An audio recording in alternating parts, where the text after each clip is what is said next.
In the state of Nevada, a white-collar crime is not a formal classification, but rather just more of a local saying about it's not a typical street crime. It involves checks and fraud and embezzlement and things of that nature. So the question would be whether they're treated the same as other defendants. The biggest difference are normally the type of people who commit the crimes, not the crime or the penalty itself. Given the nature of the white-collar crime label, people who normally pass checks, who commit embezzlement, extortion, computer fraud, are not people who are committing violent crimes, who have an extensive prior criminal history, and those are the factors that would come into play rather than just the label or the nature of the crime, white-collar crime.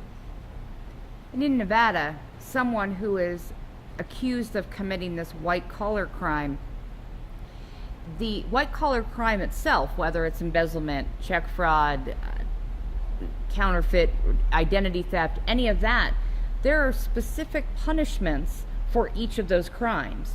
So, but there's also a range of penalties when it comes to those crimes. So even though they may not have an extensive criminal history, there's still a range of penalties that the judge and the prosecutor must follow when they go to sentence those types of crimes.